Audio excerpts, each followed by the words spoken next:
que eu tinha pensado, vamos ver se dá certo. Eu espero que eu continue aí, enfim, tentar a reflexão decolonial aí dentro do processo, junto com a temática de acesso à justiça e tecnologia. Vamos ver se dá certo. Então, fica meu agradecimento especial, professora, eu espero que, eu consiga te acompanhar aí no próximo semestre também, meu agradecimento aos colegas, eu acho que as quartas-feiras foram extremamente ricas, para todos nós, acho que é uma percepção bastante comum entre nós aqui, então fica meu agradecimento especial e eu vou recomendar essas aulas para todo mundo, professor. Que coisa boa. Muito obrigado, Camila. Obrigada mesmo, de coração. Bom, e aí, falando então um pouco, sobre o texto, os capítulos finais, que são o capítulo 4 e o capítulo 5 do livro A Invenção das Mulheres, da Oyorunke Oyeyumi, o capítulo 4, ele vai falar um pouquinho sobre a colonização de mentes e corpos, a ideia de gênero e sua interseção com o colonialismo, Na verdade, a ideia desse capítulo é demonstrar como que as invasões, o processo colonial impactou na construção de uma sociedade, de uma cultura generificada, trouxe valores do Ocidente para as terras africanas, e como é que o processo colonial impactou na construção da ideia de gênero dentro da sociedade iorubá e da invenção do conceito, da noção de mulheres a partir da consideração do homem como padrão de normalidade, Então, a autora, nesse tópico da obra, ela vai se debruçar sobre essa análise de como o colonialismo, o processo colonial, impactou na construção de uma espécie de privilégio masculino, marital, senhorial, que vem trazer para dentro da sociedade iorubá a noção de mulher, que ela já disse nos capítulos anteriores que é nova,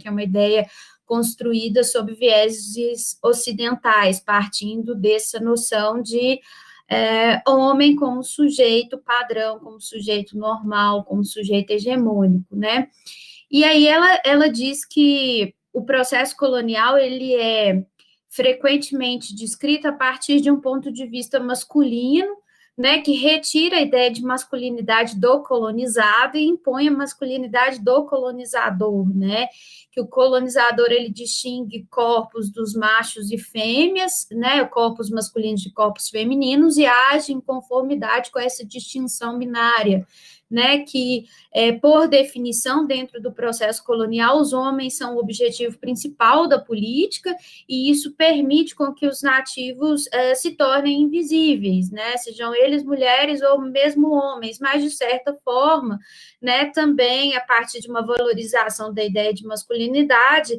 até os próprios homens africanos se impõem como seres privilegiados sobre as mulheres africanas, por mais que a gente tenha uma tentativa de desconstrução da masculinidade também dos homens africanos, E que esse impacto da colonização, ele deve ser levado em consideração para estudo das dimensões de gênero, que tentam encobrir o grupo mais explorado de todos, que são as mulheres negras, E aí ela, nesse capítulo, ela também tenta fazer uma leitura das interseções entre gênero e raça para levar em consideração que o grupo mais desprivilegiado, mais desfavorecido de todos são as mulheres negras. Ela vai fazer uma série de considerações em relação ao tratamento que era dispendido às mulheres negras, africanas, Vai falar do valor dos salários, ela vai falar da situação das mulheres em geral, mas ela se debruça bastante sobre a situação das mulheres negras, E aí ela vai dizer que para que haja qualquer tipo de debate em torno da situação colonial deve-se levar em conta esse componente de gênero adicionado ao uso da raça como base de distinção das categorias sociais, né? É necessário se incorporar o fator gênero como uma hierarquia de distinção, né? Uma categoria de distinção hierárquica social com as categorias raciais também. E levar em conta essa interseção que existe para verificar espaços de privilégio ou de subalternização. E ela vai dizer, então, que essas categorias de raça e gênero emanam de uma espécie de obsessão da cultura ocidental para os aspectos visuais e físicos da realidade humana. E aí ela vem, mais uma vez, apontar que essas categorias partem de uma consequência da aplicação do que ela chama de biológica, né, da cultura ocidental, que é algo que a gente já tratou nos capítulos anteriores, né, dessa ideia de naturalização da biologia enquanto lógica de produção de corpos sociais, né, e aí ela vai dizer que na situação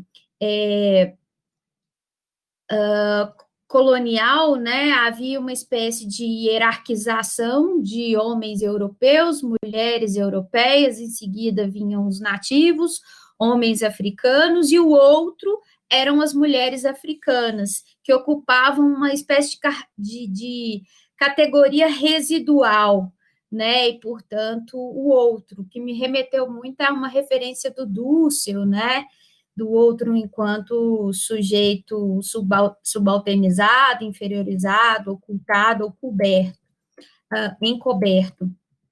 Bom, e aí ela vem ainda refletindo nesse capítulo, dizendo que nos últimos tempos a academia feminista ela procura corrigir o viés masculino dos debates envolvendo colonização e focando nas mulheres, e que uma tese fundamental que deriva desse esforço vem afirmar que as mulheres africanas sofreram uma espécie de dupla colonização. Elas sofreram o impacto do domínio europeu, mas, ao mesmo tempo, né, elas sofreram uma espécie de dominação também, que era típica da tradição indígena imposta pelos homens africanos. Isso dentro do viés, vamos dizer, majoritário, assim, da academia feminista. Mas aí ela vem apresentando outra perspectiva, dizendo que as coisas não são bem assim, porque dentro das tradições indígenas, as mulheres, quando ocupavam determinadas funções, também eram vistas em postos de poder, né? Não era um ser tão assim, inferiorizado, né? Antes da ideia de que, enfim, antes de que o conceito realmente de mulheres ocidental viesse para a sociedade africana, a visão que se tinha das fêmeas, das anafêmeas, era outra, né? Porque eu não partia de uma categoria privilegiada masculina, elas poderiam ser vistas mais ou menos no mesmo patamar, assim. Então, ela vai dizer que essa distinção que as feministas tradicionais fazem, ela é, na realidade, enganosa, né? Porque se pode fazer uma distinção de opressão que seja válida a partir de uma ideia de colonialismo, essa distinção se daria com base nas relações hierárquicas de raça e gênero que são típicas da situação colonial, né? Que os europeus colonizaram as fêmeas africanas, tornando-as mulheres africanas e negras, e por isso, a partir dessa noção, elas passaram a experimentar, assim como parte dos homens africanos também experimentaram, dominação, exploração, inferiorização racial, né, e marginalização de gênero. E aí ela vem falando da situação das mulheres na Nigéria, né, que era uma situação muito ruim, notoriamente desigual quando comparada a outros grupos do sistema colonial, né, e aí ela vem até trazendo alguns dados oficiais, dizendo que documentos oficiais da época afirmavam que as mulheres ganhavam muito menos, né, do que as mulheres africanas ganhavam muito menos do que mulheres europeias, vem tratando de toda, né, situação de opressão das mulheres dentro do sistema colonial africano e, sobretudo, das mulheres negras, que ainda tinham esse fator da raça, né? E aí ela vem falando que o sistema econômico capitalista implantado pelo modelo colonial, ele molda, né, os caminhos concretos da dominação que foi imposta e que está se realizando até hoje dentro do universo, né, da sociedade iorubá.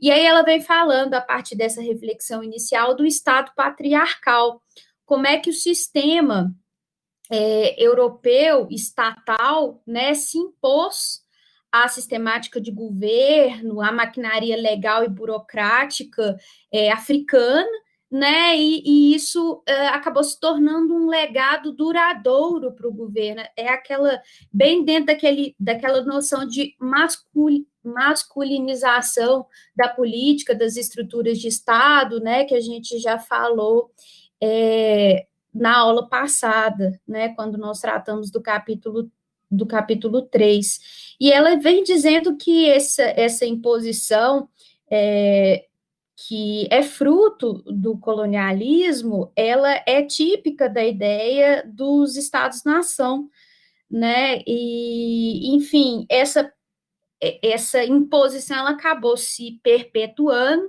os costumes eles foram importados para a África durante o período colonial, importaram exclusão das mulheres da esfera pública e da política pública colonial, mas que isso se perpetua até hoje.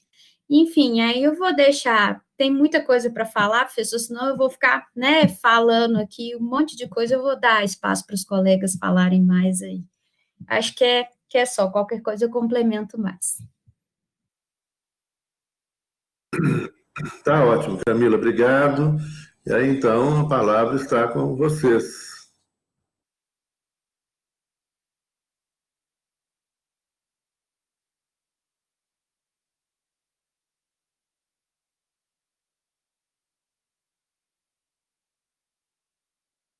Olá, professor, boa tarde. Boa tarde, Camila, os demais colegas. Tudo bom, Adriano? Jóia?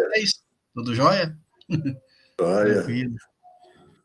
Professor, eu queria iniciar fazendo um agradecimento ao senhor pelas aulas, pelas exposições, pelo que permitiu a nós nesse semestre tão conturbado, né, com tantas mudanças, né, e continuamos o nosso estudo. Então, agradecer pela oportunidade e pelos conhecimentos que foram transmitidos à turma.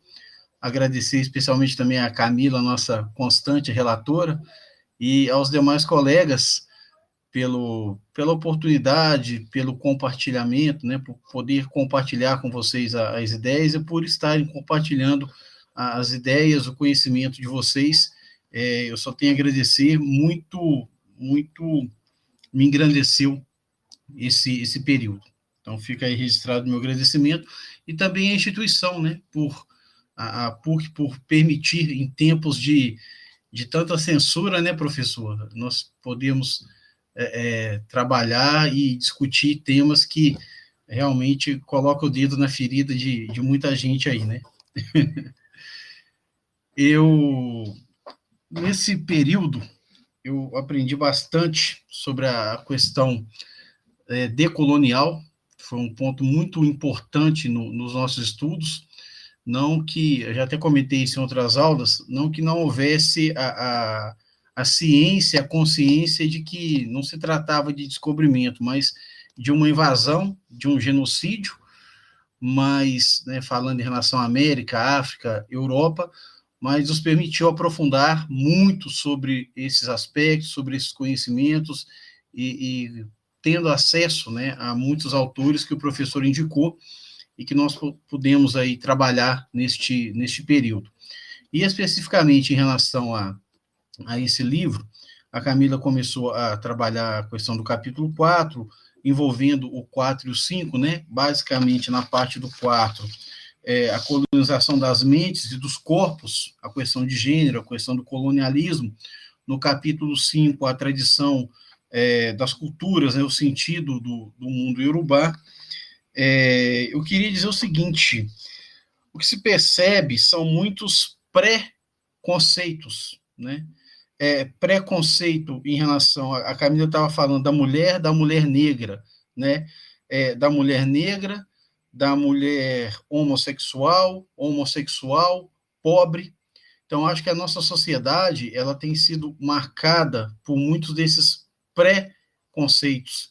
E recentemente nós tivemos até fatos em que se percebe que quando certos grupos começam a rever essa história, a brigar a disputar, a brigar por um outro viés, né, apontando uma outra linha, e lutando mesmo por espaço, né, pela decolonialidade, vamos dizer assim, outros grupos começam a aparecer e a demonstrar uma resistência muito grande, a dizer o seguinte: olha, não, que grupo é esse que está querendo espaço, por quê?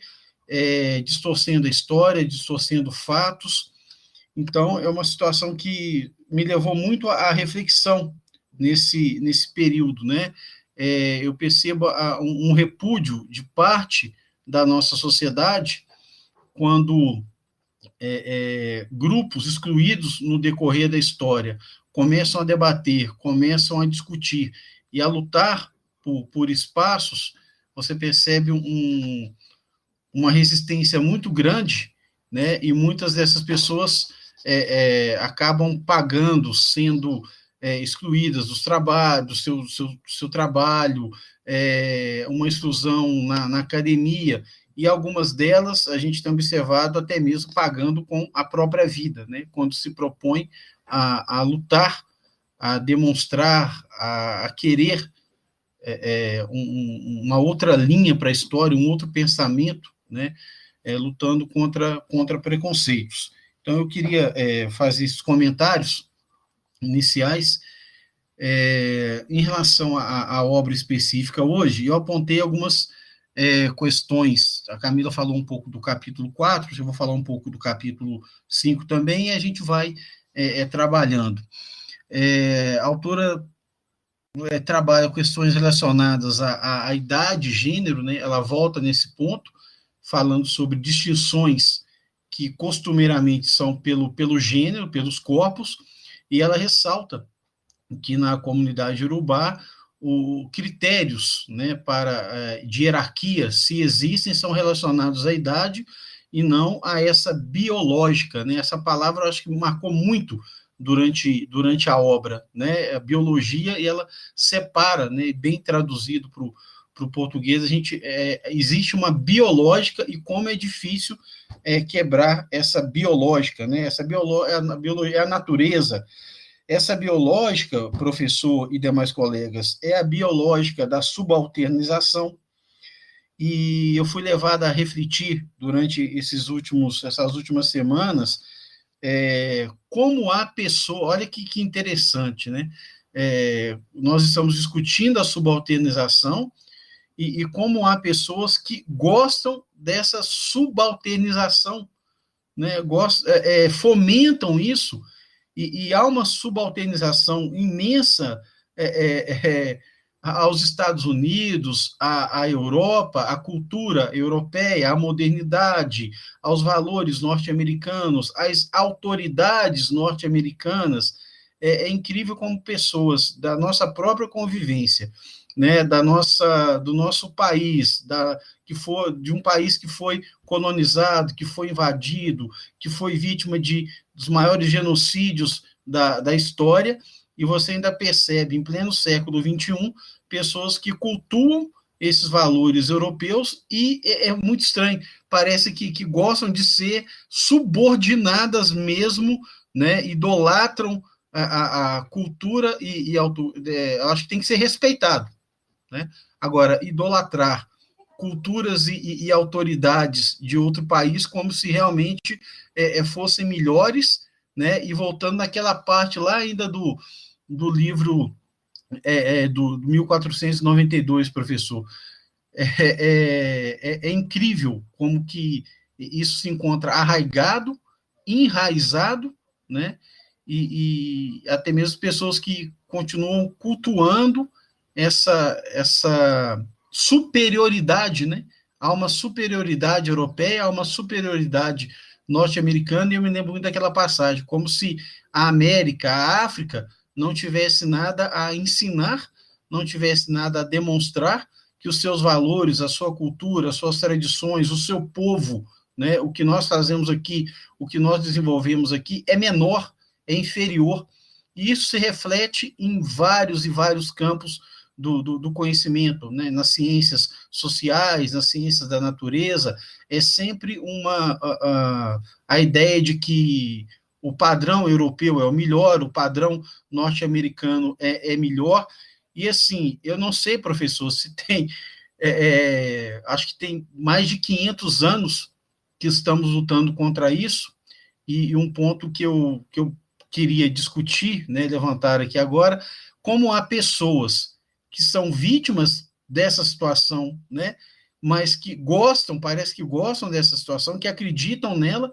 que realmente colocam os padrões europeus, os padrões norte-americanos, a cultura, as autoridades, né, como se somente eles estivessem à frente, que fossem o caminho, algo a ser seguido, o padrão, e que nós realmente, povos da América, da África, somos inferiores e precisamos realmente cultuar essa subalternização, até mesmo no sentido de que, de repente, a gotas, né, vamos bebendo do conhecimento, vamos recebendo a tecnologia, e precisamos estar aliados, né, todos os povos do mundo, todos os países têm que se respeitar, né, mas é incrível essa cultura de subalternidade, né, e pessoas que, mesmo em face dessa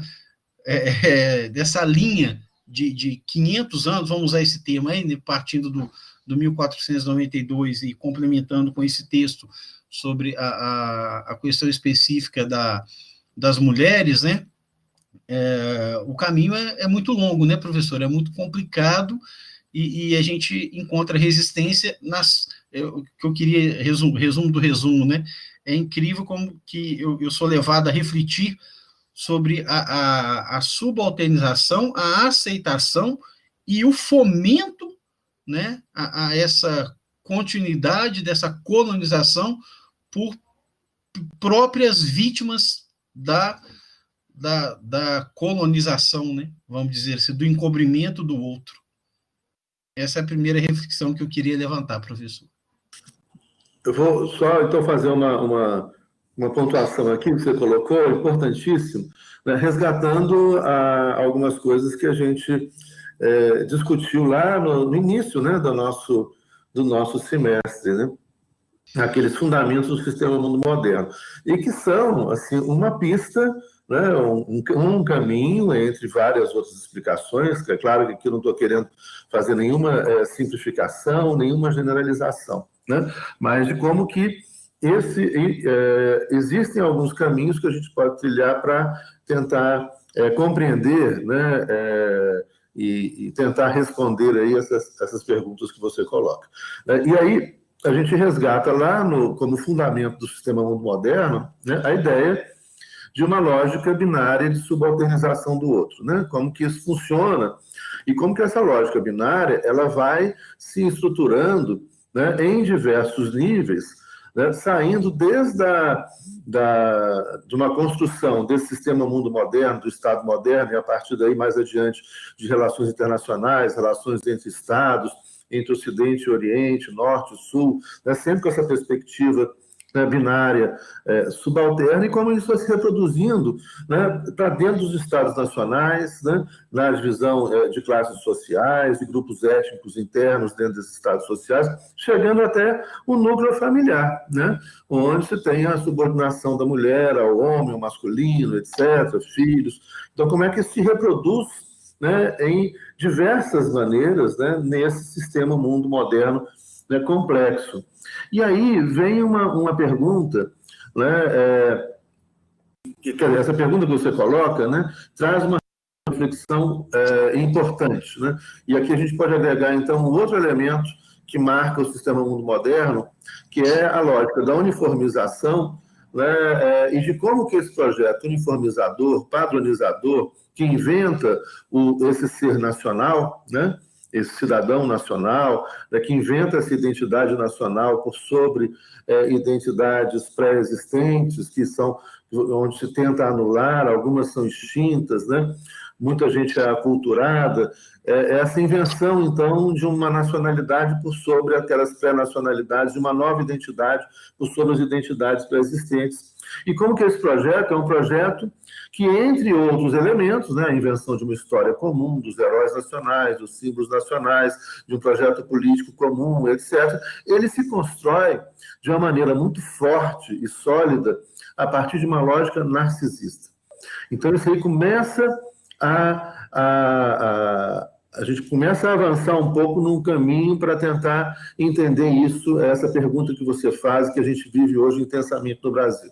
Quer dizer, o projeto moderno é um projeto narcisista, né? Lembrando aí a letra do Caetano Veloso, né? Fabuloso, né? Que é porque Narciso acha feio o que não é espelho, né?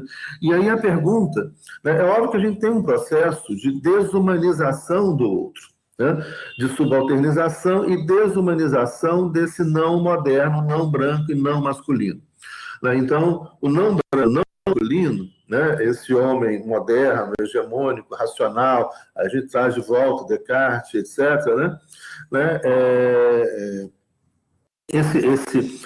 Ele é um ser nacional agora, ou seja, ele é espanhol, por quê? Porque ele não é o outro, né, não humanizado, o outro não racional, né, o outro que é o índio, a palavra inventada, né, de ocultamento, né, não existiam índios antes da modernidade, a gente já falou isso, né, existiam diversos, existem ainda, né, milhares de etnias, né, formas de organização social, política econômica diferentes, né, então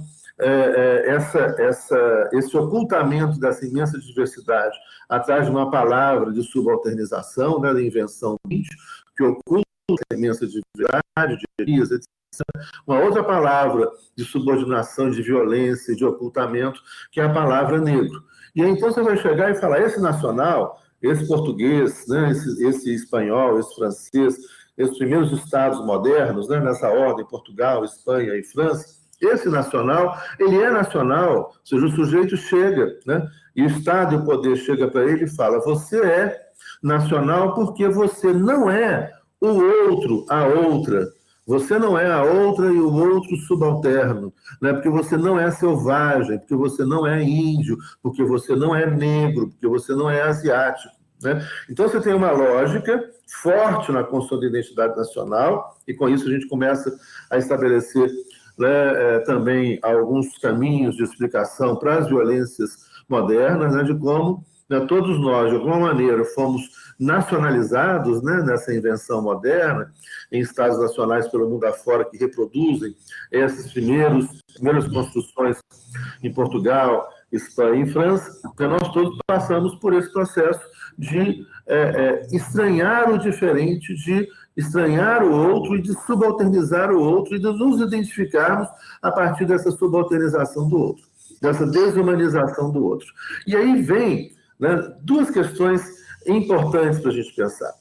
Quando esse sujeito moderno, branco e masculino, né, ele mata, estupra, tortura, né, e até hoje, né, as pessoas matam, estupram, torturam, né, quando as pessoas fazem isso, né, a gente pode ter, né, como uma explicação desse processo, justamente essa construção de uma perspectiva binária subalterna, onde esse outro, né, que sofre a violência, ele não é humano, ou ele é menos humano. Agora, tem um outro elemento fundamental, né, que essa lógica narcisista explica, que é o quê? Talvez o que cause mais ódio, e a gente vai entrando no caso brasileiro, o que causa mais desespero, esse ódio que está solto aí, talvez o que causa mais ódio, né, essa paixão que alguns brasileiros têm pelos norte-americanos, pelos europeus, essa ideia onde essas pessoas se colocam de forma subalterna a esse outro branco, né, norte-americano, europeu, né, que seria superior, cultura superior, economia, etc., tudo superior. Essa lógica de subalternização, ela tem muito a ver com o medo de que essas pessoas têm de se identificar com aquele outro sobre o qual ele construiu a sua identidade nacional. Então, por exemplo, se a gente pegar o caso do espanhol, né, o sujeito vai chegar, né, vai olhar para o espelho meu, e falar, olha, eu sou espanhol por quê? Porque eu não sou aquele índio, né? Eu não sou negro, eu não sou muçulmano, eu não sou judeu, eu não sou asiático, eu não sou esse outro inferior. Né? E então você constrói, e aí você tem um movimento europeu, que é diferente do nosso, é que esse outro, sobre o qual se constrói essa identidade, subalternizando esse outro, né? Esse outro é expulso do território do Estado Nacional na Europa. Então, ele não fica lá, são expulsos judeus e muçulmanos, e o ano de 1492 é uma referência. Né? E o estrangeiro é expulso até hoje. Né? Embora, obviamente, muita coisa tenha mudado, se a gente começa a tratar a questão das migrações, o destino dos imigrantes, onde se encontram os imigrantes pela Europa, né? Os espaços de refugiados, né, professor? Oi? Os refugiados, né? Os refugiados, né? Esse outro que é um nada, né? Que é desconsiderado, que está pelas ruas das cidades europeias, das grandes cidades europeias, né? Esse outro inicialmente foi expulso e até hoje continua sendo expulso, obviamente guardando as proporções e a história que todos nós conhecemos, etc. Mas, se você lembrar, por exemplo, que não faz muito tempo, né? Talvez um pouco mais de 10 anos, o governo Sarkozy, né, que foi presidente da França, o Sarkozy criou o Ministério da Identidade Nacional. Olha que piração, olha que loucura, em pleno século XXI. E esse Ministério da Identidade Nacional preservava os valores, comportamentos, história do povo francês. Né? E o mesmo governo Sarkozy expulsou, né, teve um período que expulsou de uma vez só cerca de 9 mil ciganos, né, que eram cidadãos da União Europeia, né, que vindos da Romênia e que foram devolvidos, né, para a Romênia, para... Então, essa lógica é uma lógica que permanece ainda. No Brasil, esse processo foi diferente. Né? E aí, o que acontece? Olha, a nossa cidadania, a ideia do cidadão brasileiro, ela foi construída sobre um outro subalterno, que esse brasileiro branco, né, o chamado crioulo, né, que é o filho do europeu que nasce fora, né, nas colônias, né, se utiliza essa expressão crioulo, né, que é o branco, filho, neto, bisneto de português, de espanhol, de francês, etc., que nasce nas colônias. Né? Essa expressão também ela tem outros significados, mas ela é muito usada aí como esse grupo de pessoas que se consideram brancas, filhos, netos ou bisnetos do colonizador, né, e que se estabelecem e que fazem muito, né, e que lideram muito o processo de independência dos estados da América Latina. Então, se você pegar aí, quem foram os grandes líderes, né, das independências dos estados latino-americanos? Simão Bolívar. Quem é Simão Bolívar? Simão Bolívar é filho, é descendente de espanhóis. Né? Simão Bolívar, ele teve apoio dos ingleses. Né? Simão Bolívar era um homem que se considerava branco, né? de origem europeia, homem, branco, né, hétero, e todo aquele padrãozinho ali moderno, o Simão Bolívar se enquadrava dentro disso. Quer ver outro exemplo? O'Higgins, o libertador do Chile, né? O irlandesão, homem branco, né? Homem branco, proprietário, rico, hétero, aquele mesmo pacote. Vamos pegar lá o outro libertador, me ajuda a lembrar aí, o Artigas, no Uruguai, homem branco, proprietário, né? O outro libertador da Argentina, como é que ele chama, gente? Conhecidíssimo, ele atravessou os Andes. Gente, lembra aí, o libertador, um dos importantes libertadores lá da Argentina, também era, nesse caso, ele espanhol, ele era oficial do exército espanhol, né? Ele lutou contra Napoleão na Espanha, depois veio para cá, né, umas terrinhas, e fez a luta de independência, né, da Argentina. Vocês não vão lembrar o nome, não, gente? Depois a gente procura aí. O som está picando, vou falar. Vocês estão ouvindo? Os outros? Tá? Sim, professor. Bom, depois a gente lembra o nome do cara. E aqui no Brasil... Oi? São Martim? San Martín, isso. San Martín, espanhol, homem, branco, hétero. O som... Zé, só pedir então pro pessoal desligar o microfone, talvez seja isso, porque o som tá vendo picado para mim aqui, não sei se tá para os demais. Ah, tá jóia. Bom, desligar. Bom, vamos ver se melhora aí. Então, San Martín, esse aí. E aqui no Brasil, a situação foi muito pior, porque o Brasil é um país sem rupturas. Nós nunca vivemos nenhuma ruptura efetiva. A independência do Brasil, né, foi uma independência não lá tão independência, porque o filho do imperador, o homem, né, português, que depois vai ser rei de Portugal, Dom Pedro IV em Portugal, que aqui era o imperador Dom Pedro I, filho do imperador português, Dom João VI, e ele que vai declarar a independência. Vai subir lá no cavalo, independência ou morte, ponto, né? E aí vou ficar aqui, mantendo, né, papai segura para a família Portugal e eu seguro para a família, né, o Império Brasileiro, agora esse Brasil independente. Depois você tem a República, também foi uma ruptura sem ser, né? O imperador entra numa carruagem, fizeram uma sacanagem com ele, botaram numa carruagem com aquela bandeirinha, a primeira bandeira do Brasil republicano, que é a bandeira igual dos Estados Unidos, só que verde e amarela. Vocês lembram dela? Ela durou 15 dias, se não me engano. A primeira bandeira do Brasil, depois da bandeira do Império, que era linda, né, do Debré, você tinha aquela bandeira, né, igual dos Estados Unidos, só que verde e amarela. Né? E o Brasil passa a chamar Estados Unidos. Ela durou 4 dias. 4 dias, só? 4 dias. Não, ainda bem. Toca 19. Oi? Do dia 15 até o dia... Do dia 15 ao dia 19. Foi da proclamação da República até o dia da bandeira. Aí veio a bandeira atual, né, bem positivista. Agora eu não sei, aí não sei o que é pior, professor, porque ela veio com aquele sim positivista e mantendo todos os símbolos do Império, né, da Orleans e Bragança, que verde e amarelo a gente aprende assim, é mata, é ouro, não é nada, verde e amarelo é todos os Orleans e Bragança. Não sei o que é pior. E mantém a bandeira lá do Debré lá atrás, do losango, do quadrado, né, do retângulo, né, e põe no meio, tira só o símbolo do Império e põe o símbolo, esse símbolo republicano com ordem e progresso. Né, e aí a gente... E que era mais bonito, né? Era muito mais bonito. E a antiga ainda é mais bonito que essa.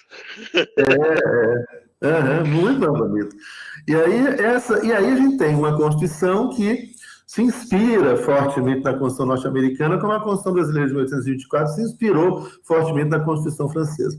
Mas aí é que vem a questão, então, da construção da identidade brasileira. Quem é esse brasileiro? Nós vamos ver, então, durante todo o processo, né, de construção dessa identidade brasileira... Professor, só uma parte, se o senhor me permite. Sim, claro. Você falou das músicas, né? Aí me veio da Legião Urbana, né? O nosso passado de absurdos gloriosos, né? Pois é. E aí tá... Tem uma outra expressão também, mas essa do Cazuza, né? Esse museu de antigas, né, novidades também, né? Pois é. Então, só que no Brasil a gente tem uma coisa, então, interessante. Qual é? Quem é o brasileiro? Quem é o cidadão brasileiro na Constituição de 1824? É um homem branco, proprietário e rico. É o mesmo. Todos os libertadores da América, homens brancos, proprietários, ricos, héteros, né? Esse é o cidadão brasileiro pela Constituição de 1824. Em 1891, né? Você proclama o voto livre, mas, entretanto, vem o momento das fraudes eleitorais, etc.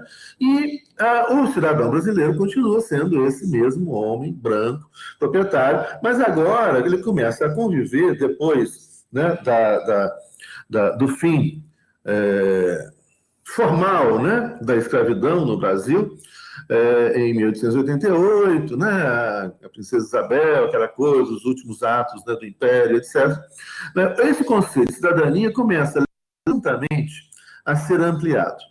Ou seja, lentamente, eu estou falando do ponto de vista formal, não ignorando todos os imensos problemas com relação à violência contra as mulheres, contra os afrodescendentes, contra os indígenas, que continua existindo até hoje, e o extermínio sistemático, né, de afrodescendentes, de indígenas, né, e a violência sistemática contra as mulheres. Não estou ignorando isso, estou falando do ponto de vista formal, né, que também simbólico e, portanto, muito importante.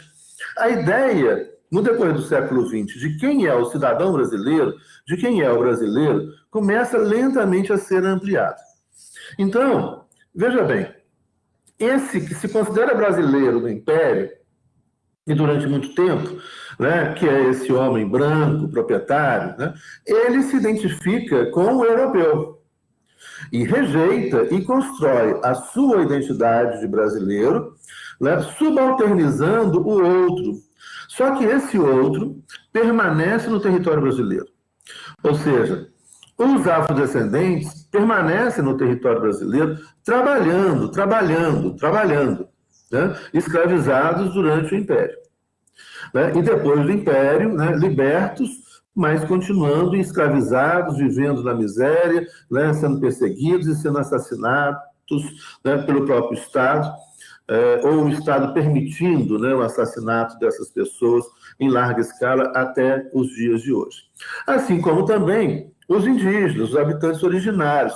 Esses foram também largamente exterminados, né, no Brasil. Hoje, né, esses números, alguns historiadores reviram números, falavam cerca de 5 milhões de indígenas, 4, 5 milhões. Hoje, alguns já falam, né, na existência de 8 milhões de indígenas no Brasil, nas terras baixas da Amazônia, nas margens, enfim, espalhados por todo o território brasileiro. E hoje nós temos quase, né, 1 milhão de indígenas no Brasil, mais 270 idiomas e mais 300 etnias, né? Então, o extermínio foi violento dos indígenas, mas esses continuaram aqui. Ou seja, diferente da Europa, onde o outro foi expulso, e você constrói, então, uma ideia de uma cidadania vinculada a uma perspectiva étnica, em uma identidade étnica, né, do espanhol, do francês, do inglês, depois vai do alemão, etc. Esse outro é expulso, e os que permanecem uniformizados, né, obviamente com toda uma lógica de divisão de classes, mas você vai na Inglaterra, né, tradicional, vai chegar um sujeito no inglês, e que se julga inglês, né, pela sua religião, né, pela sua... levando em consideração, né, essa história, eu estou aqui fazendo uma simplificação histórica, claro, né, as coisas são sempre muito mais complexas, mas que ele se sente inglês por ser branco, por ter uma tradição, pelo idioma, pela cultura, etc. Né? Esse inglês, que é ali, né, numa monarquia até hoje, que pode exercer uma função a mais simples, hierarquicamente falando, né, na sociedade inglesa, né, é o mais pobre, né, aquele que trabalha, né, é aquele... Tem uns filmes interessantes, tinha uma série que falava de uma Downton Abbey, né? Downton Abbey, uma coisa assim, que falava a história, lembra? Falava a história de uma casa de onde moravam onde morava uma família nobre, que nunca trabalhou, porque o nobre não pode trabalhar, né? E você tinha um monte de funcionários ingleses, brancos, que trabalhavam para eles. Só que esses funcionários ingleses brancos, eles reproduziam a arrogância do patrão numa hierarquia entre os empregados. Né? Então, você tem a arrogância do patrão nobre, né? A arrogância de um burguês, né, inglês, a arrogância do governante, né, do mordomo, né? Do mordomo da casa e dos subalternos, em toda uma hierarquização que chegava até ao lavador de prato. E esse lavador de prato, como inglês, ele se sentia superior a todo o resto da humanidade. né? Então, isso é uma característica muito diferente da construção da identidade nacional, né, onde aquele inglês que está lá na base, né, o inferior hierárquico na sociedade inglesa, em relação aos outros não ingleses, ele é império, né? Ele é melhor que qualquer outro. Bom, aqui no Brasil, esses outros que permanecem trabalhando, né, a governanta, o mordomo, né, a doméstica, né, o jardineiro, o motorista, essas pessoas, né, são, muitas delas, não sofrem uma opressão de classe, mas uma opressão de gênero, né,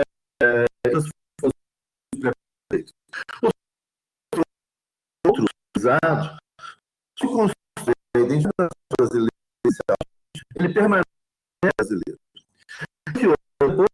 É incorporado lentamente, com muita resistência. É um problema. Vamos pensar. Branco, hoje, brasileira, nada desse ódio no racismo, machismo, etc., é que a gente tem visto aí.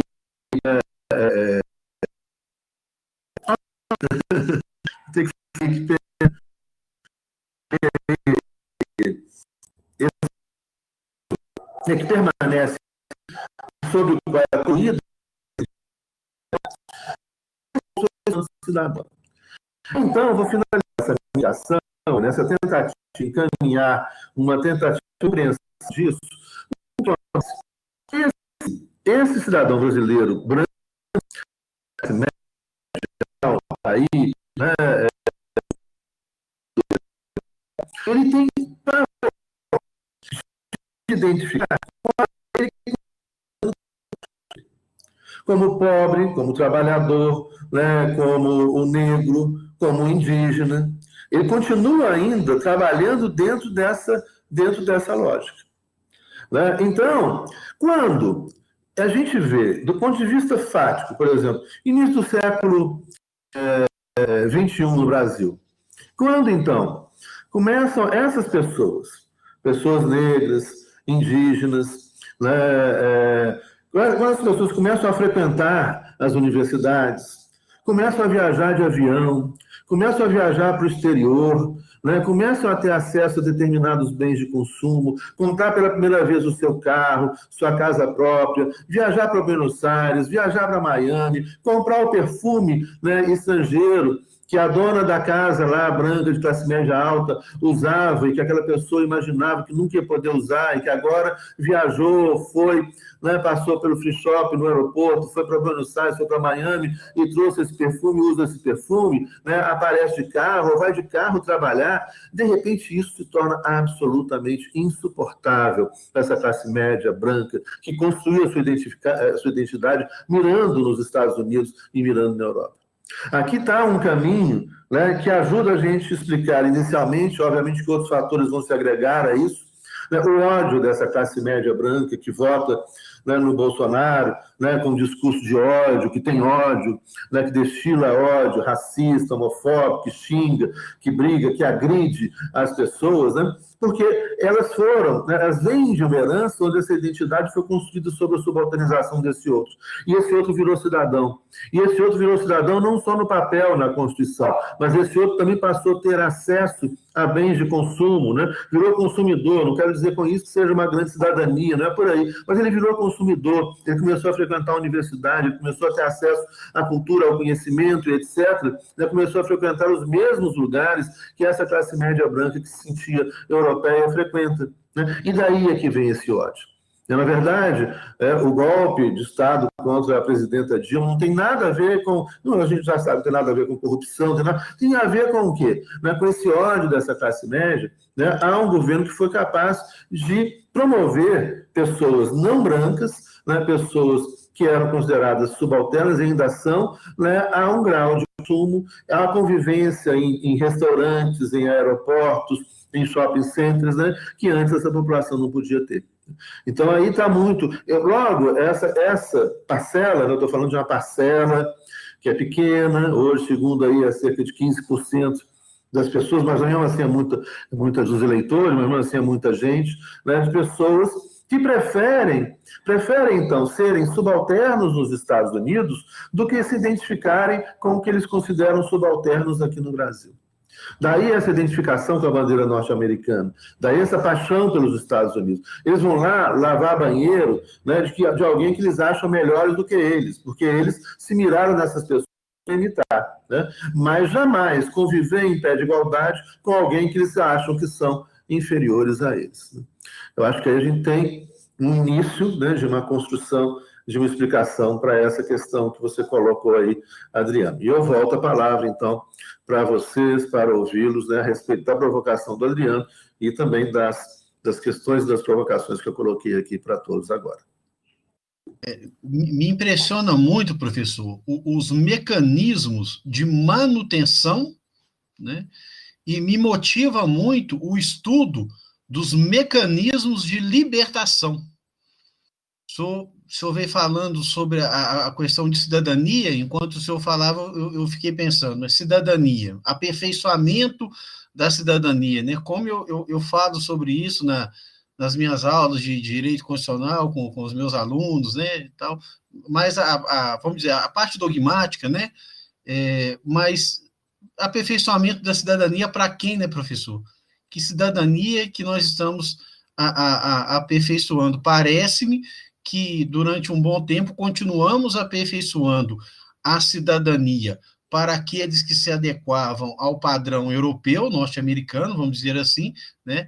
E num certo momento em que se propôs a aperfeiçoar a cidadania dos que não se encaixavam no padrão, mecanismos de dominação, de subalternização se rebelam, né, retornam, e aí voltam a oprimir, volta o discurso de violência, não que tenha deixado de existir, mas o que me assusta é enquanto parece que papel institucional, né?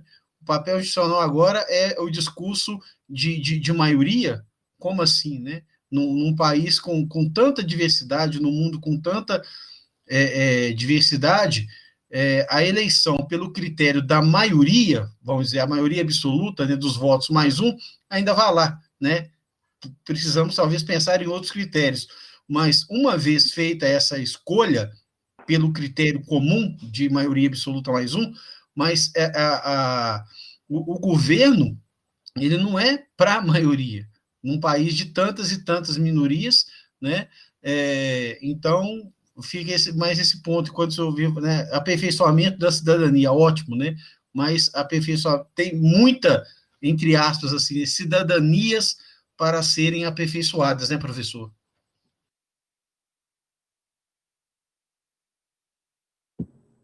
Sem dúvida, né? E é o que a gente estava falando, um conceito mais restrito, né, de cidadania, você tem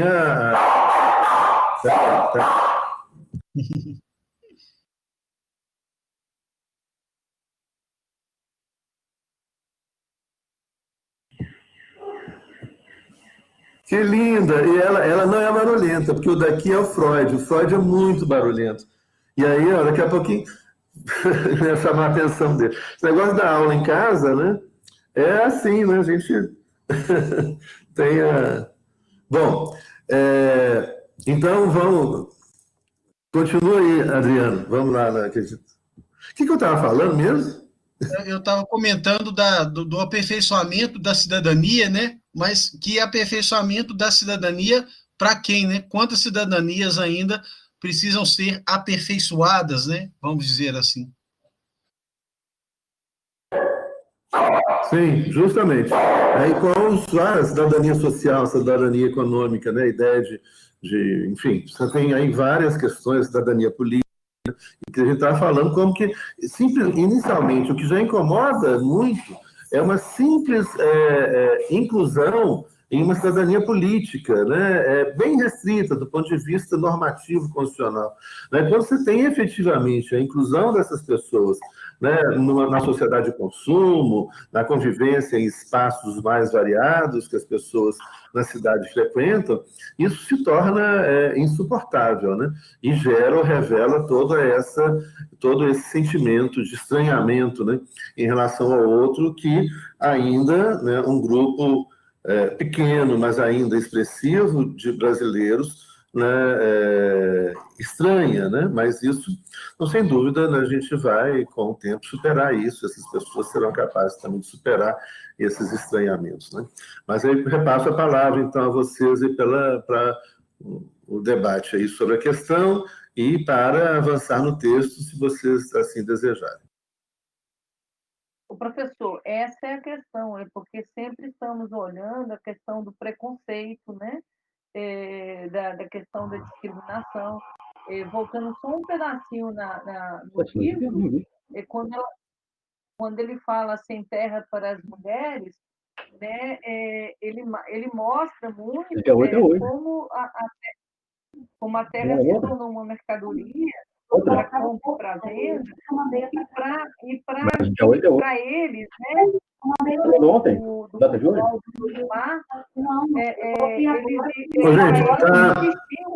Marcelo, está dando interferência aí do seu. No corpo do... Não é uma carta que você manda. Então, está fechado.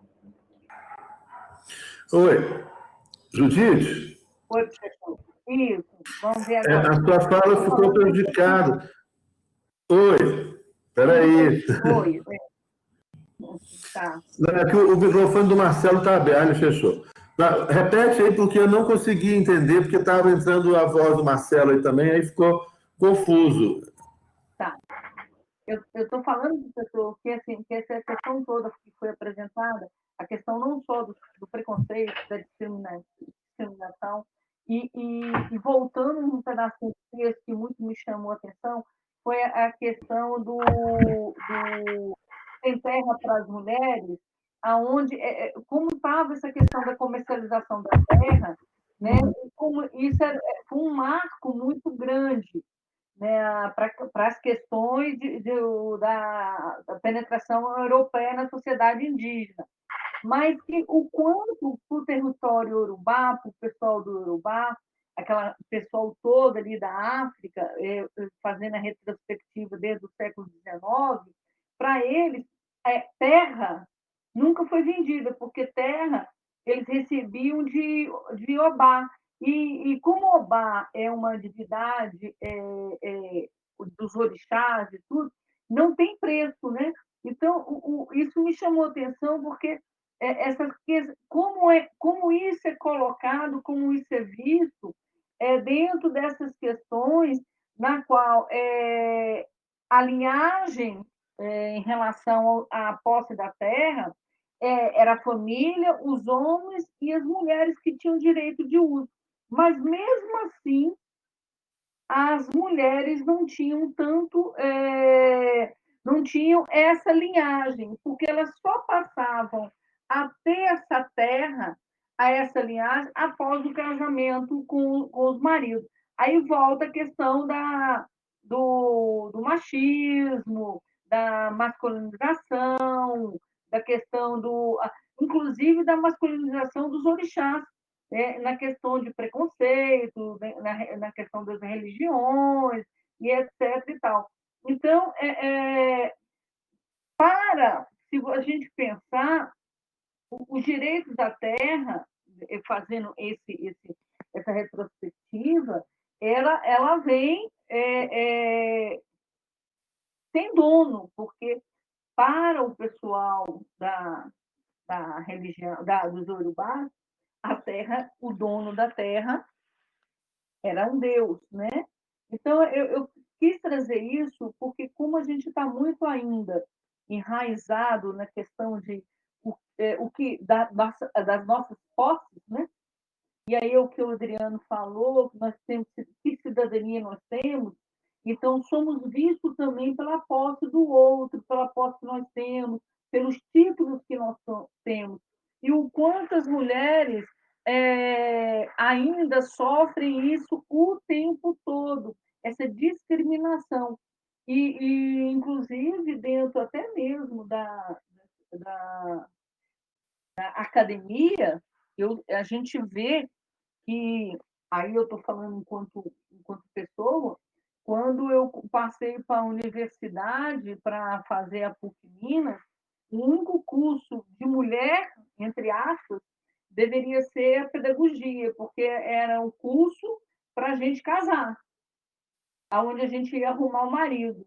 Eu lembro que na época, quando eu casei nova, eu casei com 18 anos, me separei também nova, graças a Deus, eu me separei com 28 anos, casei com 18, me separei com 28.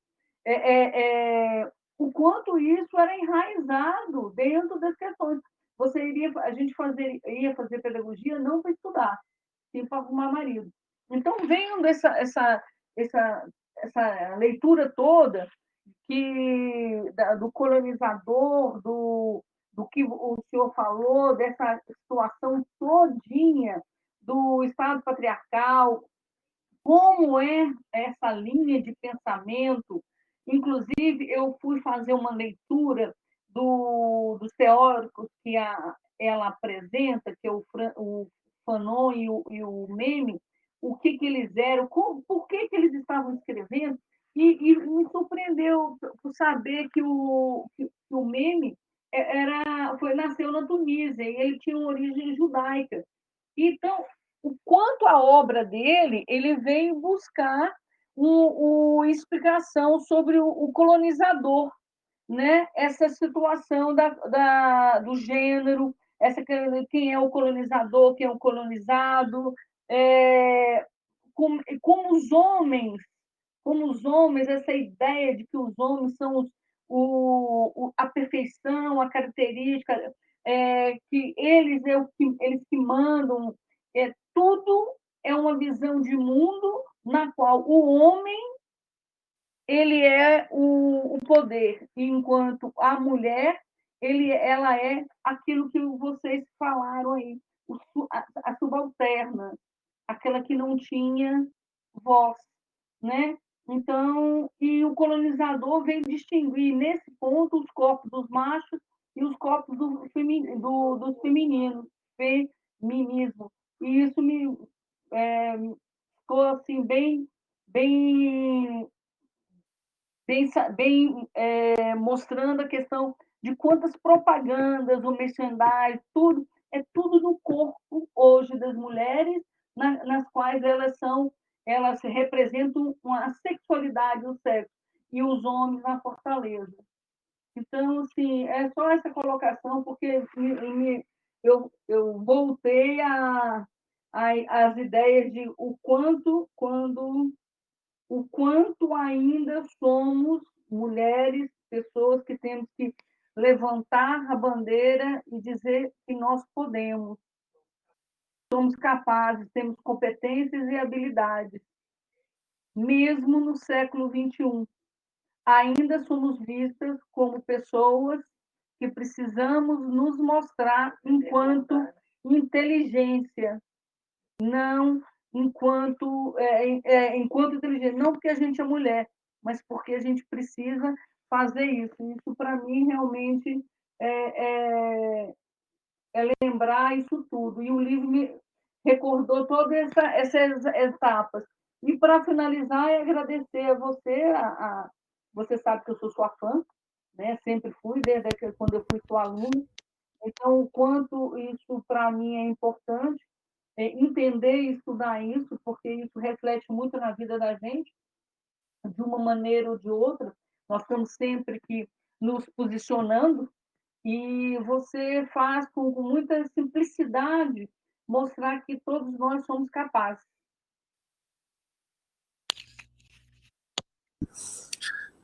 Muito obrigado, Judite, pelas suas palavras. E aí, gente, continuamos. Pode ler o primeiro. Bruno. Não, pode ir primeiro. Pode ir, porque eu vou começar os 5. Pode falar, Bruno. Não, eu queria só fazer uma observação do que vocês colocaram aí, que é exatamente A gente até comentou em alguma outra aula do filme Bacurau, né? Aquela cena que exatamente aqueles, vamos dizer assim, os brasileiros brancos, né? Eles são considerados inferiores pelo aquele grupo de norte-americanos, né? Então, o Adriano falou muito disso, o que nós somos, né? Nós somos uma coisa meio sem identidade, temos que resgatar a identidade, mas somos tratados como inferiores desde sempre, né? E o filme retrata muito bem essa situação que aí, né, que desemboca na obra que nós estamos analisando. Então, na hora que vocês comentaram aqui, a primeira coisa para quem assistiu, ver essa cena aí do Bacurau. Quem não assistiu, recomendo que assista aí, bastante interessante o filme, somente o que tem por trás, né?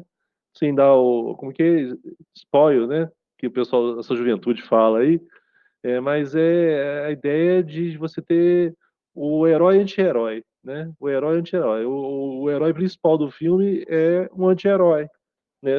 É um travesti, bandido, assassino e que é o herói. Olha que coisa interessante, exatamente para se contrapor ao outro, né? O invasor que vem de fora. E eu diria mais também, eu acho que nós não estamos sofrendo isso, a humanidade não sofre isso tem 500 anos, não. A humanidade sofre isso desde que o senhor já falou aqui, né? É um texto do Bertolt Brecht, quando o primeiro homem cercou um pedaço de terra, né? Colocou cerca, falou que isso que é meu. Se o outro tivesse gritado ladrão, as coisas tinham sido muito mais interessantes. Só que o outro foi e cercou um segundo pedaço de terra, né? Então, desde que a opressão sempre existiu, né?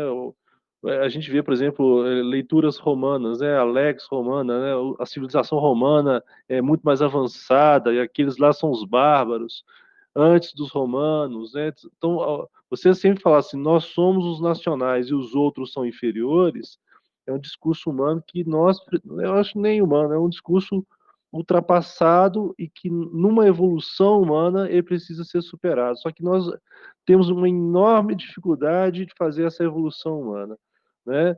Então essas obras que foram estudadas ao longo do semestre nos trazem reflexões do que fazer, do passo adiante, né, em relação a essas coisas. Então, eu quero também aproveitar a minha fala, né, eu sei que ainda temos coisas para conversar aqui, mas agradecer, professor.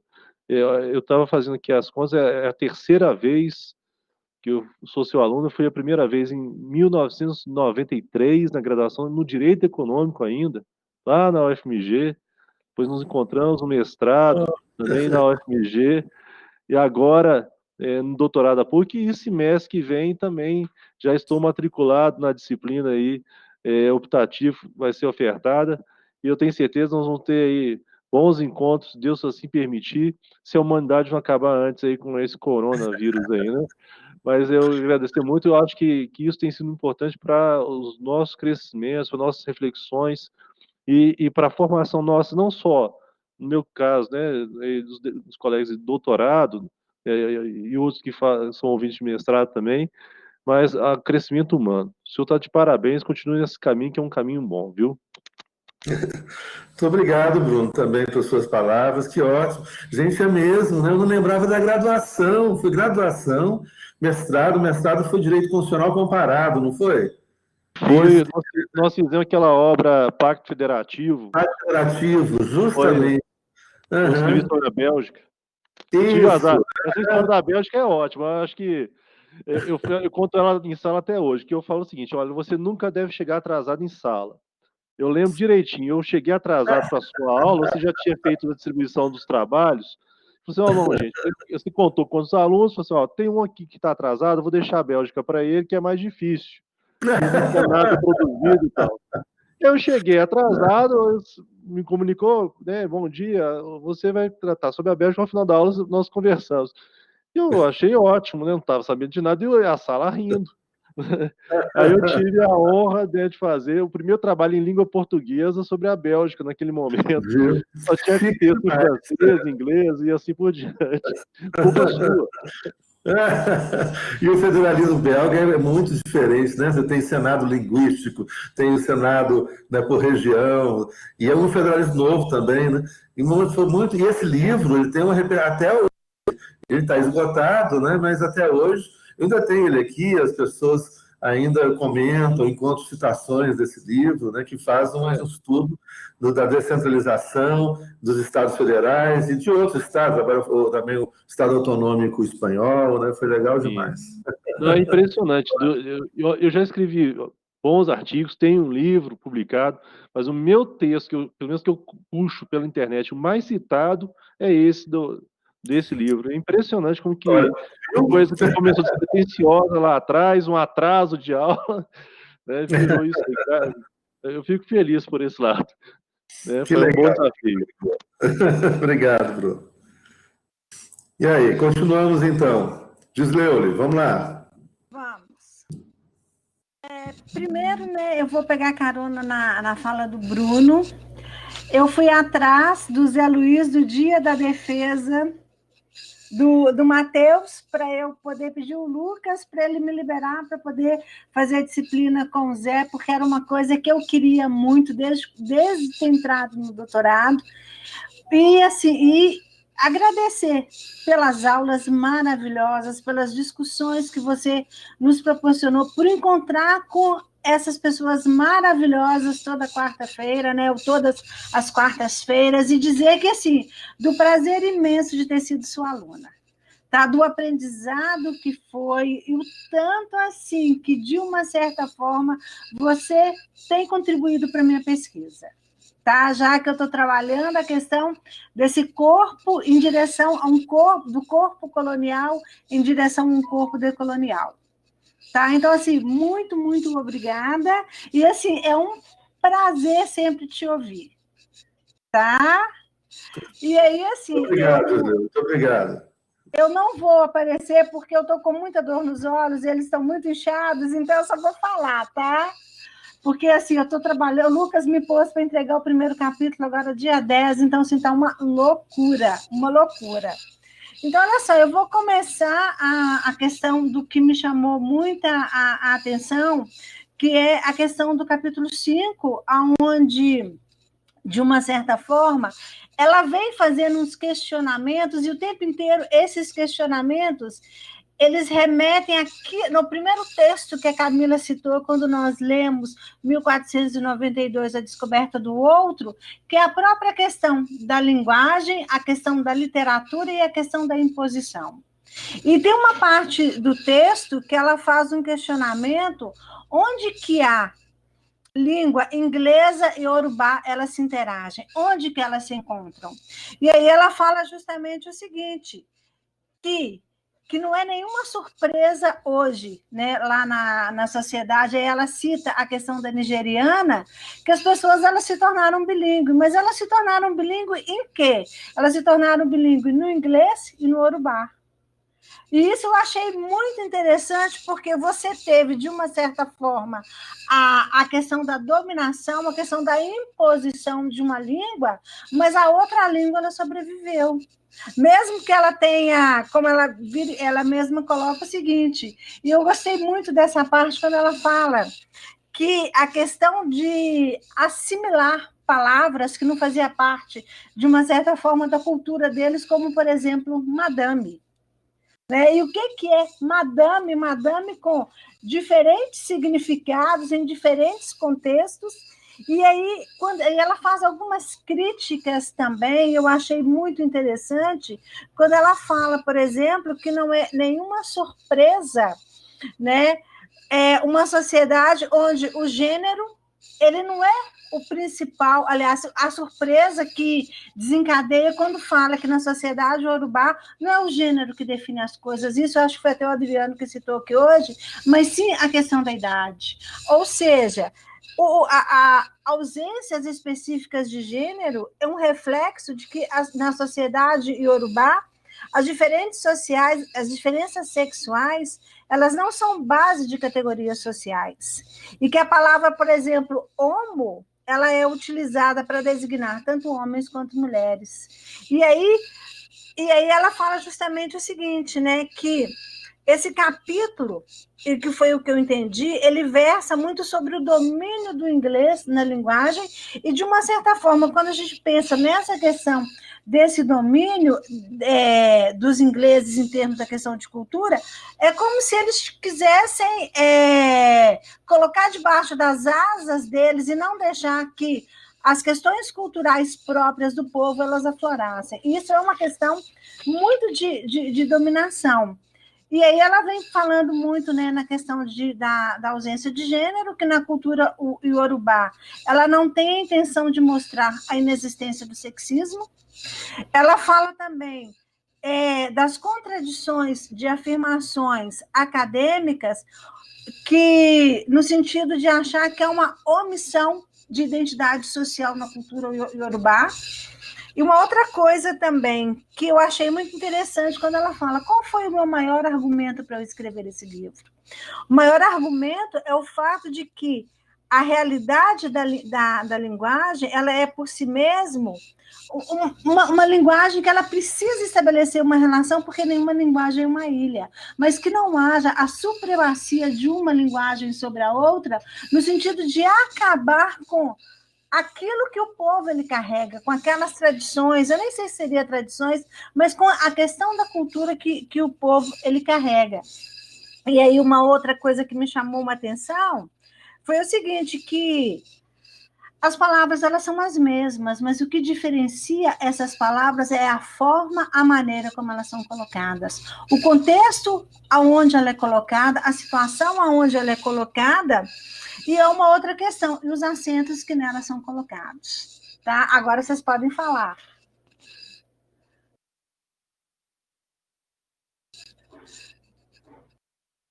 Complementando o que a Gisleude falou, em relação ao capítulo 5, ele traz como lição, a autora trabalha, né, como a Gisleude está colocando, a questão do homem, né, do idioma inglês, nós lemos em espanhol, né, como sinônimo de ser humano.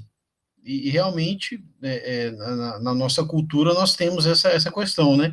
O homem sobre a terra, realmente, e isso a autora aponta como um fator de dominação. E eu resumiria também, né, um pouco sobre o capítulo 5º, ela coloca aqui a questão da superioridade masculina, é institucional, é enraizada, e isso tudo é demonstrado pela experiência histórica, né?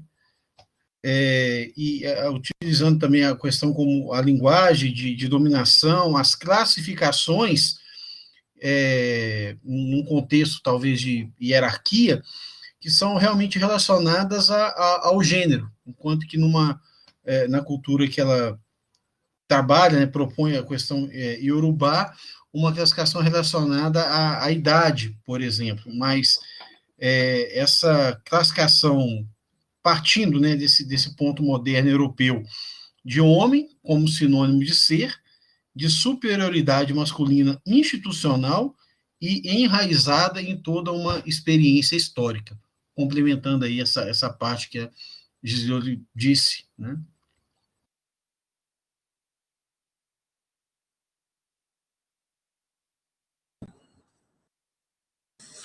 Marcelo, você quer acrescentar alguma coisa?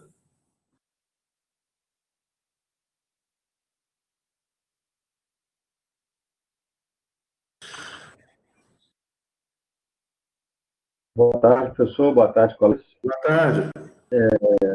Na verdade, eu venho mais agradecer mesmo a oportunidade de ter tido convívio com vocês ao longo desse semestre, mesmo que remotamente, né?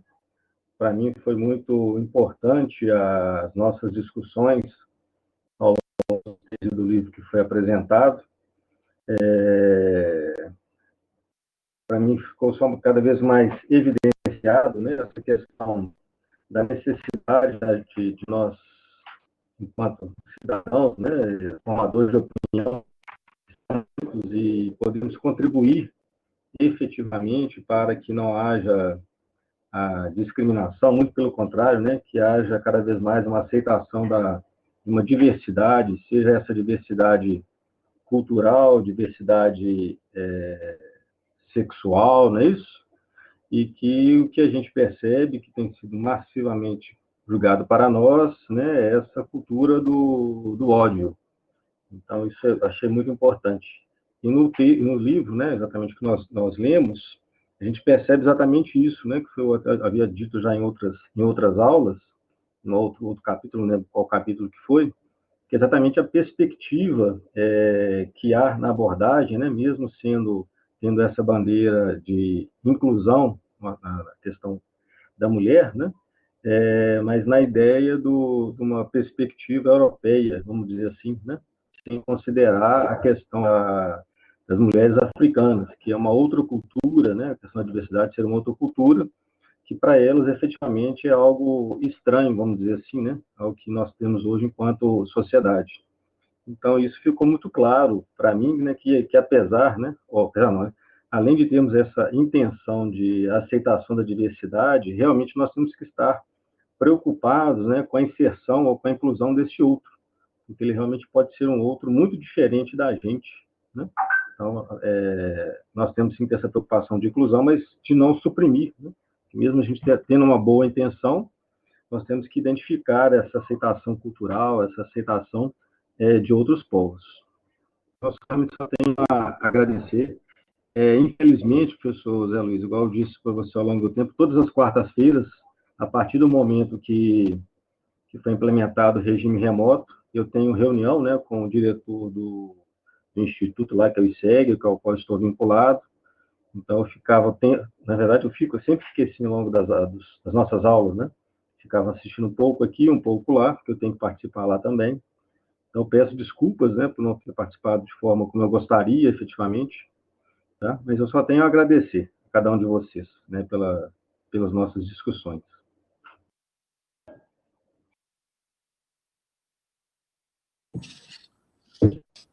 Tá joia, Marcelo, muito obrigado, então. E aí eu pergunto se vocês querem acrescentar alguma coisa, fazer uma intervenção final. Professor, eu queria só que você, por favor, falasse um pouquinho da Conferência das Mulheres de 75, aquela que foi para situar um pouco, porque eu não busquei muito, mas achei muito interessante essa Conferência das Mulheres de 1975, que o livro traz referência, que foi uma continuação da Conferência das Nações Unidas, né, realizada um ano antes em Bucareste. Fala para mim um pouquinho, só para eu ter mais ideia e fazer algumas anotações. Ali, na verdade, é um contato ou uma conversa inicial, vamos dizer. Acho que o mais importante dessa iniciativa é permitir com que as diversas perspectivas, diversos olhares, né, possam se encontrar e dar início a uma conversa. Mas é lógico que, como todo início de conversa, né, você tem ainda muita coisa por descobrir. Essa conferência ela ocorre antes, por exemplo, da divulgação e do aprofundamento, né, das teorias decoloniais. Você tem aí importantes autores do pensamento decolonial, né, que começam a ganhar força e visibilidade a partir desse momento, né, mas muitos aí ainda, principalmente na década de 1990. Então, ali é o momento onde começam essas reflexões, né? É óbvio que a perspectiva decolonial, né, ela é antiga, né, porque ela implica em todo o processo de resistência dos povos, de resistência cultural, né, das diversas perspectivas. Então, são 500 anos de história de resistência, né, 500 anos de história de assimilação, transformação e etc.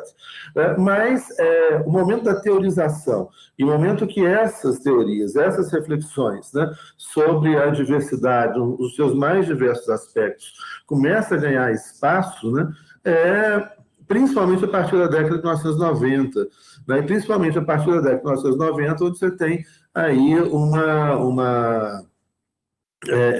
um avanço rápido, né, das comunicações, né, do diálogo em tempo real, onde então a gente começa a ter mais visibilidade sobre essa imensa diversidade.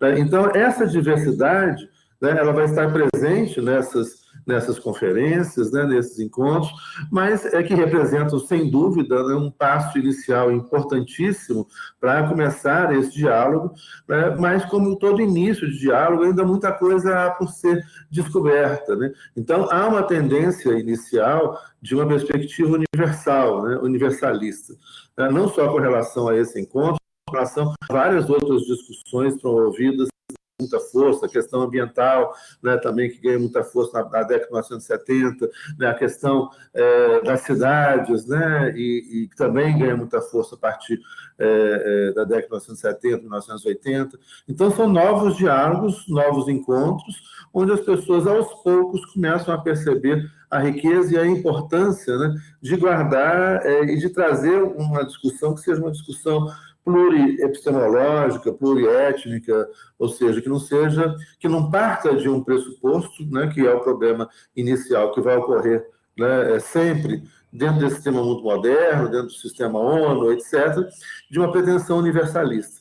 E como, então, né, a partir daí é que você começa a discutir, né, os problemas do universalismo, do falso universalismo europeu, né, e de que a gente precisa levar em consideração e aprender com os outros olhares, com as outras epistemologias. Então, na verdade, ali a grande importância é esse pontapé inicial, né, de um diálogo que começa a se aprofundar e ganhar em riqueza, né, muito grande a partir de então. Mas eu acho que um momento que é um momento chave, né, para o desocultamento, e aí a gente efetivamente começar a colocar em xeque essas pretensões universalistas, é o momento onde as comunicações em tempo real se expandem, né, e aí as pessoas começam a cada vez mais, né, dialogar, pensar, né, e refletir sobre seus posicionamentos anteriores, tentando, portanto, a partir daí, ultrapassar uma perspectiva que é meramente uma perspectiva europeia. Tá bom, obrigada, professor. De nada. Então, gente, eu queria, então, aproveitar, né, esse momento final para a gente encerrar, né, o nosso encontro, né, só lembrando, né, e incentivando vocês para a continuidade dos estudos, né, na perspectiva decolonial, um contínuo diálogo com a decolonialidade, né, com essas reflexões que a gente tem feito aqui durante todo o semestre, né, com respeito à diversidade, né, levando ou revendo, né, muito essas perspectivas universalistas, e lembrar que a gente tem hoje, no novo constitucionalismo democrático latino-americano, nas experiências do Estado plurinacional, né, em diálogo direto com as teorias decoloniais. Isso é muito importante que se diga também, que a gente não perca essa referência, de que o novo constitucionalismo, o estudo do Estado plurinacional, do direito à diversidade, como seu fundamento primeiro, né, ele só pode ser feito, né, e compreendido na sua imensa profundidade, na sua grande possibilidade de transformação do mundo, né, levando em consideração as teorias decoloniais. Então, toda vez que a gente fala em novo constitucionalismo democrático latino-americano, Estado plurinacional, Bolívia, Equador, as decisões importantíssimas, não só na Bolívia e no Equador, mas também na Colômbia, e outras decisões começam a aparecer na Nova Zelândia, na Índia, no México, né, reconhecendo, por exemplo, a perspectiva ecocêntrica do direito da natureza, e isso tudo, né, precisa estar em diálogo permanente com o pensamento decolonial. Então, o novo constitucionalismo, né, leva em consideração pluralismo, né, complementaridade, ecocentrismo, direito da natureza, são ideias fundamentais e revolucionárias e que se chocam, né, ou seja, que apresentam, então, efetivamente uma ruptura e uma superação de alguns pressupostos modernos que já estão, né, como já foi dito aqui, né, e o Bruno chamou a atenção, para ser absolutamente ultrapassados, né, e não admissíveis nessa altura do campeonato, com tanta vida, com tanto experimento, com tanta discussão, com tanta luta, né? É intolerável você imaginar qualquer perspectiva machista, homofóbica, né, LGBTQI-fóbica, né, qualquer perspectiva racista, né, enfim, e que o caminho, né, para o constitucionalismo, o caminho para o direito internacional é a partir, né, é na direção da diversidade cultural, da diversidade étnica, da diversidade epistemológica, né, da diversidade de sentimentos, de compreensões, né, de cosmovisões, de cosmosentimentos do mundo.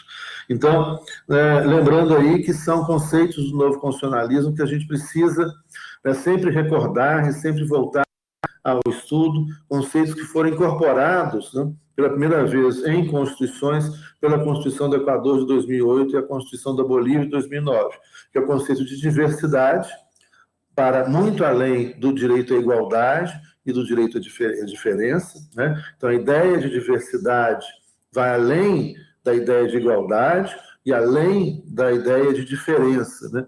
Lembrando que a ideia de igualdade perante a lei, né, que surge com o constitucionalismo liberal, é a ideia de a criação de um sistema constitucional de proteção que inicialmente era apenas que oferecia proteção apenas aos homens brancos e proprietários. Vários grupos ficaram de fora desse círculo de proteção constitucional. E durante a história do constitucionalismo, né, no final do século XVIII, século XIX, século XX, esses grupos que ficaram de fora, reivindicando, lutando por direitos, aos poucos começam a integrar esse sistema de proteção constitucional. Mas essa questão do direito à igualdade guarda a ideia ainda de uma perspectiva individualista, o que significa, então, que esses grupos de luta que foram colocados do lado de fora, quando integram o sistema, eles se diluem nesse sistema, né, e passam a ver ou ter esses direitos assegurados enquanto direitos individuais, né? Então, nós temos aí, inicialmente, o direito individual à diversidade. Depois, né, vem o direito à diferença. Isso já é final do século XX, quando, então, novas constituições que já anunciam o novo constitucionalismo latino-americano, entre elas a Constituição Brasileira de 88, a Constituição da Colômbia de 91, a Constituição da Venezuela de 99, e especialmente a Constituição do Equador de 2008 e da Bolívia de 2009, que trazem, então, já o respeito a outras formas de viver, ou seja, o direito à diversidade como direito coletivo. A nossa Constituição faz isso quando traz apenas pontualmente, né, muito restrito, mas muito importante, que é um passo muito importante, o reconhecimento dos direitos dos povos quilombolas, o reconhecimento dos direitos dos povos originários indígenas no Brasil. Aí, então, a gente tem uma grande novidade, que esse grande círculo de proteção constitucional, criado na modernidade, começa pela primeira vez a admitir que outros círculos, outras formas de viver, de sentir, de compreender, outros sistemas jurídicos possam fazer parte desse grande círculo de proteção constitucional. Então, aí, pela primeira vez, nós temos a incorporação de direitos coletivos à diversidade, quando a nossa Constituição de 88 fala em direitos quilombolas e direitos indígenas. E o passo final ocorre na Constituição da Bolívia e do Equador, não nessa ordem, 2008, 2009, Equador, 2008, Bolívia, 2009, quando, então, você tem o direito à diversidade. O que é o direito à diversidade? Nós vamos ver, então, que, por exemplo, na Bolívia, você tem a convivência, né, de forma livre, não hegemônica, de forma horizontal, de 36 sistemas jurídicos, econômicos, filosóficos, espirituais diferentes.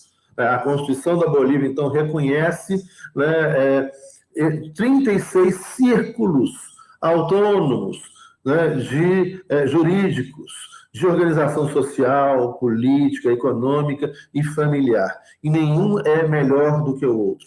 Nenhum é hierarquicamente superior ao outro. Essa é a ideia do direito à diversidade, que incorporado nessas constituições importantíssimas da Bolívia e do Equador, né? E hoje eu recebi até um documento interessantíssimo do Supremo Tribunal Federal brasileiro, né, anunciando uma decisão recente da Corte Constitucional, né, boliviana, reconhecendo, né, a soberania das decisões das cortes indígenas originárias na Bolívia, né, que é um passo fundamental, né, da Corte Plurinacional Boliviana, né, que é uma revolução no direito e que é um grande exemplo para o direito internacional e para se pensar em cortes internacionais efetivamente né, porque elas não são ainda pluriepistemológicas, né, que reconheçam um sistema plurijurídico, pluriepistemológico e pluricultural.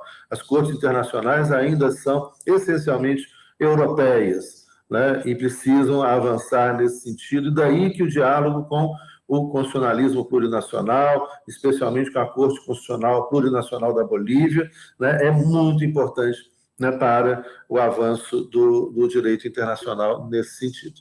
Então, fica aí essas reflexões, essas pontuações, importantíssimo a gente pensar, portanto, né, nos fundamentos desse novo constitucionalismo, dessa nova teoria da Constituição, dessa nova teoria do direito, dessa nova teoria do Estado e, portanto, de uma nova teoria do direito internacional que incorpora a ideia de diversidade, de inter- e transculturalidade, de ecocentrismo, de complementaridade, de pluralismo epistemológico e de pluralismo jurídico. Né? Com essas palavras, então, né, eu despeço de vocês, foi uma convivência, né, excelente esse semestre de grande aprendizado para mim, né, e essas riquíssimas, que a gente espera que a gente continue, né, essas riquíssimas discussões, né, no próximo semestre. Grande abraço para todos vocês.